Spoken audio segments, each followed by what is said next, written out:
But it ain't about how hard you hit. It's about how hard you can get hit and keep moving forward. How much you can take and keep moving forward. That's how winning is done. That's right, Rock. That is how winning is done. And again, this is Tim with the Online Big Blue, bringing you the best in New York Giants sports talk and entertainment. Oh, it's this rare Saturday video. Probably going to do the stream Sunday still at 10:30. Think I'm giving away that Coaches Club ticket mañana. I haven't decided yet, but I'll give out some later information later bit in the day. I got a bunch of errands to run. Want to talk about the Giants secondary. I want to talk about the issues that they may be having in the secondary. And I want to talk about Aaron Robinson. I don't like doing breakdown videos. I've talked about this a million times in the past. I don't like breaking down videos. I don't like doing it because of the fact that I don't think people are qualified enough on YouTube to do it. I don't think if you have the full nuances and all the information in regards to what the coverage is, what the play is, what the line shift is, who missed their assignments, such as that. And also if you don't have the actual game footage from the team. Now, the team usually has multitudes of angles that they use. Like I said, we used to use a system called the Digital XOS system back in my day, and that was the early 2003s. And I was lucky enough to have the opportunity to break down film for Tampa and for Miami for a period of time. So, you know, I feel that I'm uniquely qualified in some regards to do it, but I don't do it because there's so many things there's so many different things you're going to miss. And you're not going to know that will not allow you to give a proper breakdown of film. But the Aaron Robinson situation to me is not perplexing, but I think there's a couple of technical issues, we should say, that I was thinking about when I was watching some of the film. I was lucky enough yesterday to actually refer to what they refer to in the media as the broadcast feed, the unedited live broadcast feed from the game. A friend of mine works for a major sports network, and I got to watch not the entire game, but I got to watch some of the footage of Aaron Robinson. There were some things I wanted to kind of bring up, and being a former defensive back myself, there's some things. At no point in time I'm saying anywhere I am near the level of Aaron Robinson or anyone else. But like I said, I did play the position. I did watch Mike Tomlin coach the defensive backs in 2003 and 2004 over in Tampa. So I think I have a unique perspective at times. But let's go back to Aaron for a minute when he first came out. I was perusing the internet and trying to find basically his, a breakdown of his scouting reports. A lot of people said right off the bat that he has the size and the speed to play to play as a nickel. He operates effectively, and allows in press coverage. Good quick feet and agility. He's got a short burst, what they're saying. He takes good angles on coverage. They said he's a legit hitter, a much better tackler than he was in 2020 than he was in 19. And he has, he steps into the action of the run support with a very boldness and looks to make more tackles. Now, that's from a multitude of different scouting reports. Also, they say he has a weakness with overcommitting against fake releases, below average recognitions of combination of routes, outruns downhill route phases, losing contact on the cornerbacks, could have an issue matching up with true slot speed receivers, and this is what we're going to get into in a little bit. Way too many busted coverages, inconsistent working from off-man technique. Okay, this is also what we're going to get into. Doesn't always feel as he doesn't feel as long as listed as his height. I don't believe. You know what? There's been plenty of shorter corners in this league. He is listed at 5'11", so I'm not going to get into that. But there seems to be an issue if you watch some of that film. If you go down and break down some of the things that happened against the Pats and against a guy who's just in the league and against another guy who the two wide receivers that he went up against may not even be in the league next year.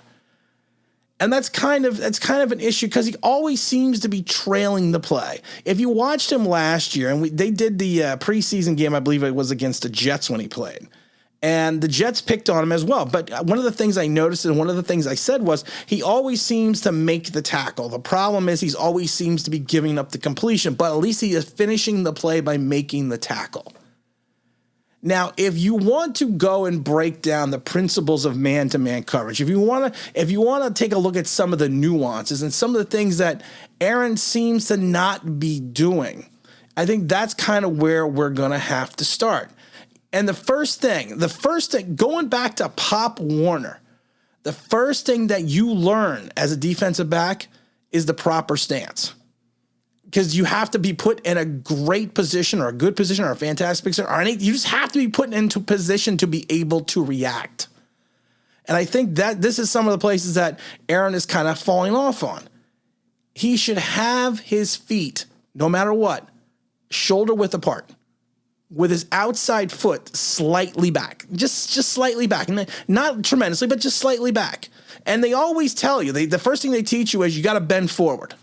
You got to bend forward slightly. And that's what you have to do. Because what you want to do, and as you're bending forward, you want to have your eyes facing the wide receiver. You want to be looking at this guy. You want to be in his soul, trying to figure out what he is going to do, trying to figure out how he's going to beat you, trying to figure out how he's going to take the food off your table. Your arms also need to be slightly bent. And what this does is it allows you to backpedal quicker. It allows you to get into a better position on your man faster. And I think a little bit, if you watched some of what Aaron Robinson does, is he's more erect.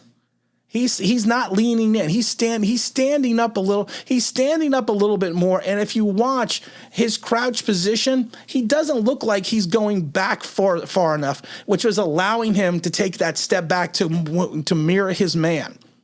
Now, the problem with that is if you are not a speed guy, and Aaron's not really a speed guy. He's got good speed, but he's not a speed guy. You need to understand that you have to have what they refer to as makeup speed. And I do not think that he has that. And one of the things that you always have to be doing as a defensive back is you always got to keep your feet moving. You can never allow both of your feet to be planted into the ground at the same time. You can't. Because if you do that, once again, you are going to allow your opponent, your wide receiver or the tight end or the slot, to gain that extra step. Back in the old days, and I mean the old days, we called it rhythm. Who's got rhythm? I always tell people I got rhythm. And what that rhythm does, it allows the DB to react.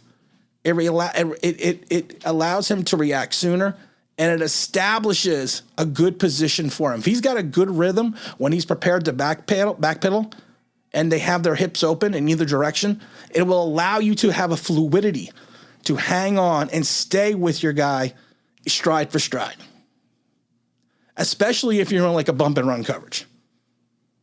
If you lack the agility, proper technique can allow you to gain that step that you will lose.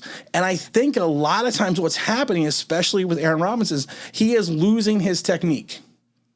He is losing his ability to maintain his movement and his fluidity with the wide receiver. Now, also what you want to do, especially when you're playing on the outside, you want to squeeze that guy. You want to squeeze that receiver to the bounds, out of bounds. Not out of bounds, but you want to squeeze him to the sideline. So when you're squeezing that wide receiver to the sideline, you are not allowing him to come back into the middle of the field. You're not pushing him out of bounds, but you are maintaining your space, which will not allow him to come back towards the ball, which is important. Now, one of the other things you have to look at, and one of the other things that I've noticed a little bit with Aaron Robinson also is when he's in a man-to-man or a bump and run coverage, it's his hand placements as well. And it's important when you're a defensive back, and it's weird to say, but when you're a DB, mainly a corner, you have to use your hands to jam the wide receiver in the bump and run situation. And you have to do it properly. Now, it's funny though, because it's weird to say, but you got to make sure your palms are facing out and your thumbs are kind of in towards the middle of the opponent's chest when you're doing this. And I know it's weird to say, but it is a technique that they teach. And again, I kind of did not see Aaron doing some of these things. Now, one of the other issues that he was having once he got his opponent into the middle of the field, that was another problem that he was having, especially when he was sitting there trying to cover in the end zone. And that is something what they refer to also as a trail technique. Now, basically what the back does is a trail technique. He uses it to shadow and kind of mirror the wideouts or the tight ends, their footsteps. And make sure, and this is important, this is extremely important, that he doesn't get anything back towards the middle of the field. Now, a good trail technique, a good one, also will put the DB or the safety, or it can be at this point in time, in a good position to take away any of the underneath routes and have the QB or the quarterback throw the ball over the top where the safety should be sitting. Now, if you watch some of these things and you watch Aaron Robinson, I think he's a little slow. And all these seem to be problems with man-to-man coverage. I think he's a little slow in his back pedal. I don't think he's got a very good release point when he is getting back into coverage, which is allowing a speedier man to get that additional step. And like I said, and I don't think he is at times, I think he's losing his man when he has to play man-to-man coverage in the middle of the field because he's not properly trailing the wide receiver.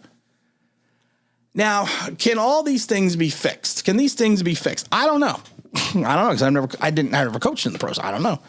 But from a layman's perspective, and that's me looking from the outside in, this has been going on since year one. This has been going on since preseason last year. This is when he did finally come back to the, these are some of the things that when he came back from the injury, he was having issues with. I personally think that he is more suited to play in the slot. I think he has a better trail technique than he does in regards to a man-to-man or a bump and run coverage. So I think he's more of a slot. I still think in my mind, especially with his speed or not elite speed and not having the ability. Oh, there goes that music coming in here. Because you know what? We were running real long today, but you know what? We're going to cut that out for a second because we're not ready. We're not done talking yet. But the rule of thumb is if you have a guy who's not a speed guy, one of the things that you want to do is you probably want to hide some of his deficiency by bringing the safety over the top or dropping him into the slot position. Now, I'm not going to panic yet on Aaron because you know what? Wink is a master of this defense.